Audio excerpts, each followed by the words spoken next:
Continuamos con esta segunda parte del tema Seguros en Cristo, estudiando algunos pasajes controversiales sobre la salvación. Como vimos en la primera parte, hay cristianos que tienen la gracia mal entendida. Tenemos por un lado al legalismo, que se ha convertido en un evangelio de obras, y en el otro extremo está el libertinaje, que nos lleva a vivir como nos dé la gana, total, ya somos salvos. Cualquiera de estos dos extremos, como vimos, son conceptos distorsionados de la gracia y nos llevan a errores teológicos que hacen contradecir a la Biblia consigo misma y por lo tanto conducen a doctrinas del error. Esas son falsas enseñanzas que no pueden ser verdad a menos que Dios esté mintiendo. Toda interpretación privada de la Biblia, creer que algo es así simplemente porque yo lo creo y lo entiendo de esa manera, y que no pueda pasar por un análisis objetivo, la humildad me indica que la abandone. Por eso nuestra actitud debe ser humilde al acercarnos a la palabra de Dios. Si mis puntos de vista no pueden pasar la prueba del análisis objetivo y de la verificación con la Biblia misma, la humildad me exige que los abandone. ¿Saben qué pasa? Es más fácil y mucho menos doloroso criticar la Biblia que permitir que la Biblia nos critique a nosotros. ¿Estamos realmente dispuestos a permitir que la Biblia nos critique y rompa las estructuras que puede haber en nuestras mentes? Las interpretaciones opcionales que se contradigan y sean netamente personales no pueden ser verdad, a no ser que Dios esté mintiendo. Continuemos estudiando entonces. En Juan 5:39 dice que tenemos que escudriñar las Escrituras. ¿Les gusta estudiar la Biblia? Cuando ustedes sean capaces de interpretar y descubrir el significado objetivo de un pasaje por sí mismos, ya habrán dado un paso gigantesco. Ahí estarán listos para enseñar. Antes todavía no. Pueden testificar y servir al Señor en otras áreas, pero enseñar a otros aún no. El apóstol Pablo, cuando le escribía a Timoteo en 2 de Timoteo 2:2, le enseña y le dice: esto encarga a hombres fieles que sean idóneos para enseñar también a otros. Eso requiere mucho estudio y preparación. Vayamos a nuestro segundo pasaje. Vamos a ver otro versículo controversial, un versículo muy conocido que está en Mateo capítulo 24, versículo 13, que dice así: mas el que persevere hasta el fin, éste será salvo. Un versículo muy conocido, decíamos, pero por largo tiempo muy mal interpretado. Aplicamos las mismas reglas de interpretación que con el pasaje anterior. El contexto es lo que está alrededor del texto. Si sacamos este pasaje del contexto, parece que perseverar es algo que tenemos que lograr, y esto ya habla de obrar. Parece que dice que el que se porte bien, el que haga bien las cosas, al final será salvo. Así se entiende si lo sacamos del contexto. Parece que si no persevero y a la mitad del camino me quedo allí, ya no alcancé la salvación, se me fue. Entonces, ¿cómo obtenemos la salvación? ¿Es por obras o es por gracia, por medio de la fe?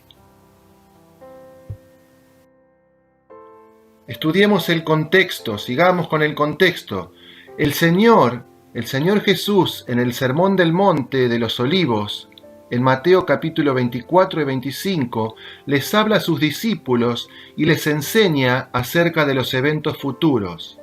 Este sermón constituye la mayor revelación profética de las enseñanzas del Señor Jesús. Todo lo que rodea al texto en este pasaje se refiere a las pruebas, a las aflicciones y a los sufrimientos que vienen a los que seguimos a Cristo. En este pasaje en particular se refiere a los que se quedaron durante la gran tribulación, los que no fueron arrebatados cuando el Señor viene a buscar a su iglesia, como aquellas vírgenes que no se prepararon y por lo tanto no entraron. Veamos en los primeros versículos del capítulo, del versículo 1 al 4, Jesús les da consejos a sus discípulos, medidas de precaución. Y en el versículo 10 les dice, muchos tropezarán entonces. ¿Quiénes van a tropezar? Los que nunca nacieron de nuevo, porque no tienen fuerzas, no son hijos de Dios. Son aquellos que han entendido, que han escuchado el mensaje, pero que nunca fueron salvos. Y si seguimos en la lectura, en el versículo 12 dice, el amor de muchos se enfriará. ¿El amor de quiénes se va a enfriar? ¿Saben quiénes son los que se van a enfriar? Los que nunca se decidieron por Cristo, los que nunca nacieron de nuevo. Esos son los que se van a enfriar, porque ven la maldad y el sufrimiento y dicen, no, yo esto no lo aguanto. Si de eso se trata ser cristiano, no cuenten conmigo. Veamos el significado de las palabras según el contexto. Vayamos al versículo 13. La palabra clave acá es perseverar. En el griego, en el original, esta palabra es hupomeno, resistir, soportar las aflicciones. Esto es lo que significa. En este pasaje significa resistir, soportar con valor el sufrimiento y las aflicciones. Entonces, ¿qué significa perseverar? Significa portarnos bien para ganarnos la salvación y al final decir, Señor, yo sí perseveré, entonces dame la salvación que me la gané. Hasta el fin, dice. ¿Hasta el fin de qué? ¿Hasta el fin de los tiempos? No, hasta el fin de las pruebas y de las aflicciones. Perseverar hasta el fin. Perseverar hasta el fin para ser salvos es una evidencia de que ya somos salvos. ¿Por qué? Porque si llegás hasta el final, entonces resististe la prueba, resististe las aflicciones, resististe, soportaste los sufrimientos y te mantuviste firme. ¿Sabés por qué te mantuviste firme? Porque ya eras salvo. Y el que es salvo, ese está seguro por toda la eternidad. ¿Por qué? Eran los tiempos de sufrimiento que los cristianos sacaban fuerzas. Más los perseguían, más los quemaban, entonces más fuerte y más valiente se ponían. ¿Por qué? Porque tenían la fe salvadora, y esa actitud de perseverar hasta el fin era la evidencia de que ya eran salvos de la condenación.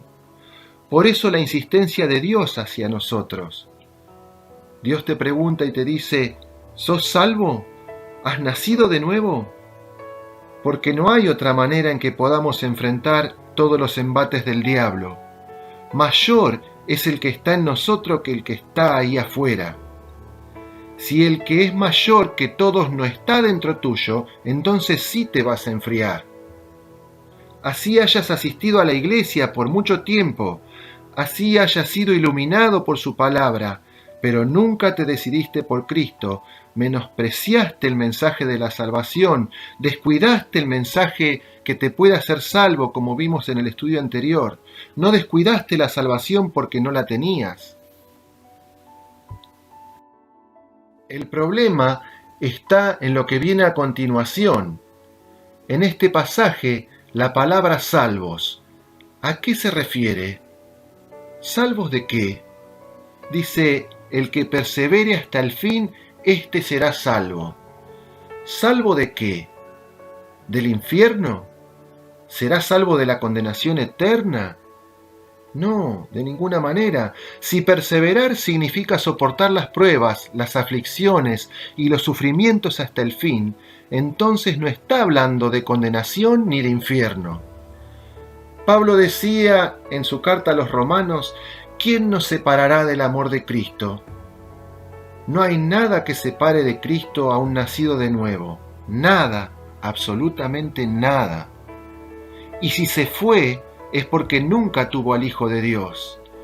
Juan dice también en su primera carta, capítulo 2, versículo 19, salieron de nosotros, pero no eran de nosotros, porque si hubiesen sido de nosotros, habrían permanecido con nosotros, pero salieron para que se manifestase que no todos son de nosotros. Porque Cristo no entra y se va, entra y se va. Sos salvo, luego pecás y estás condenado, pero después te arrepentís otra vez y entonces volvés a nacer de nuevo. Eso no existe, es un error teológico.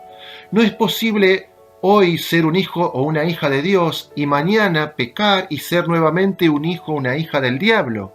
Y luego otra vez te arrepentís y otra vez sos de Dios y mañana pecás y otra vez sos del diablo. Eso no existe. La Biblia enseña o que sos de Dios o sos del diablo. No habrá nadie en aquel día que se pare delante del Padre y le diga: a mí nunca nadie me enseñó, nunca nadie me dijo nada. Sí, te dijeron. Lo que pasa es que menospreciaste esta salvación tan grande, descuidaste esta salvación tan grande, descuidaste y no atendiste el mensaje que te puede hacer salvo, como vimos en el estudio anterior. Si perseverar hasta el fin significa que ganaremos nuestra salvación por haber resistido, entonces la salvación la obtenemos por obras y no por la fe. Esto contradice categóricamente al Evangelio de la Gracia. No hay contradicción, porque el pasaje no está refiriéndose a ganarse la salvación ni tampoco a perderla, sino que se refiere a resistir las pruebas con valor. Veamos, siguiendo con el análisis del contexto, un poquito más adelante en el versículo 22. Y dice: y si aquellos días no fuesen acortados, nadie sería salvo, mas por causa de los escogidos, aquellos días serán acortados.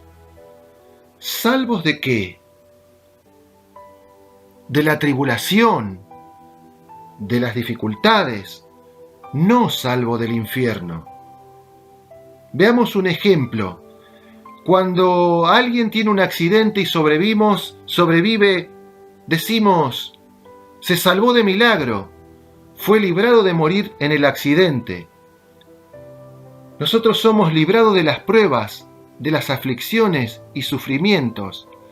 Si soportamos con valor y perseverancia, Dios nos va a fortalecer y nos va a alentar, nos va a consolar y nos va a librar. Si perseveramos hasta el fin, seremos salvos, seremos librados de las pruebas y tribulaciones que han de venir sobre el mundo. La Biblia no se contradice, la Biblia es muy clara. Jesús nunca nos prometió un lecho de rosas. Él dijo que en el mundo tendríamos aflicciones, pero que confiáramos, porque Él venció al mundo. Y si Él es tu Salvador personal, podrás salir victorioso de lo que estás pasando.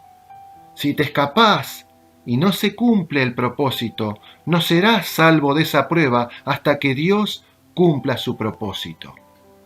Entonces, ¿cómo se debe orar? Señor, fortaléceme en este momento de prueba, de necesidad. Pablo dice: fortaleceos en el hombre interior por el Espíritu Santo. Obtenemos las fuerzas por la administración del Espíritu Santo en nuestra vida diaria. Cuando un cristiano se hace a un lado y no enfrenta lo que tiene que enfrentar, nunca va a salir de ese problema. Su fe no crece, no madura. Debemos soportarlo con valor para salir victorioso y ser salvo de ese problema. Para reflexionar, debemos orar para que Dios nos fortalezca para perseverar y soportar la aflicción con valor y de esa manera ser salvos en la hora de la prueba. Señor, cumple tu propósito en mí. Trae el consuelo y la fuerza que solo tú me puedes dar. Jesús dijo, nadie las arrebatará de mi mano, y también mi Padre que me las dio es mayor que todos, y nadie las puede arrebatar de las manos de mi Padre. Estamos seguros en las manos del Hijo y en las manos del Padre. Nada nos separará del amor de Cristo. Nuestra vida está segura, escondida con Cristo en Dios, como dice Colosenses 3:3. Somos guardados por el poder de Dios para alcanzar la salvación, como dice Primera de Pedro 1:5. Descansemos en esa verdad. Nuestra vida en esta tierra es como ir pasando un valle de lágrimas, pero un día Dios enjugará y secará las lágrimas de los ojos de todo aquel que creyó en Cristo, y se acabará todo ya, porque allá en el cielo no habrá más llanto, ni más tristeza, ni más dolor. Acá en la tierra sí, pero nada nos podrá separar de su amor. Amén.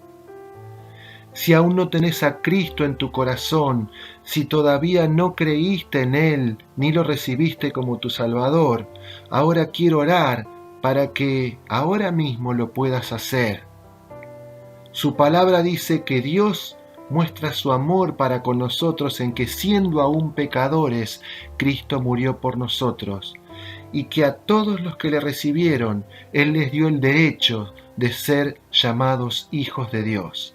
Y el Señor te dice, he aquí, yo estoy a la puerta y llamo. Si alguno oye mi voz y abre la puerta, yo entraré a él. Si escuchaste su voz, abrile la puerta de tu corazón y déjalo entrar. Te invito a que ores conmigo así. Señor Jesús, vengo delante de ti arrepentido de mis pecados. Creo que moriste por mí en la cruz. Te pido que me salve y que perdones mis pecados. Gracias, Señor, por salvarme y darme vida eterna. Ayúdame a vivir seguro en Cristo. En el nombre de Jesús. Amén. Y si ya sos un hijo o una hija de Dios, sos salvo por siempre. El que cree en Jesús, dice la palabra, tiene vida eterna. Pero nosotros no podemos comprar los favores de Dios haciendo buenas obras. Si ya sos salvo, no podés relajarte y decir, voy a hacer lo que yo quiera. No, al contrario, vamos a vivir para Dios, una vida cada vez más parecida a la vida de Cristo, una vida limpia y pura delante de Dios, en obediencia a su palabra, no para ganarnos la salvación, sino como evidencia de que ya somos salvos. Aprendamos a descansar en esta verdad. Vamos a tener unas palabras de oración para ir finalizando, unas palabras de oración en agradecimiento a nuestro buen Dios. Padre, te damos gracias en el nombre de Jesús. No queda más que agradecerte, Señor, por las maravillas que has hecho en nosotros. Por eso cantamos con alegría, por eso nos gozamos, por eso invertimos tiempo para estudiar tu palabra. Porque, ¿qué más podemos hacer, Señor? Pagar no podemos, solamente agradecerte por todo lo que has hecho por nosotros. Estamos en tus manos y en las manos del Padre. Estamos seguros en Cristo y nada, ni nadie nos arrebatará de tu mano ni de las manos del Padre. Esto nos da una tremenda seguridad para ser un mejor cristiano, un mejor hijo de Dios, que deje huellas en esta tierra. En el nombre de Jesús te lo pedimos y te damos gracias, Señor. Amén.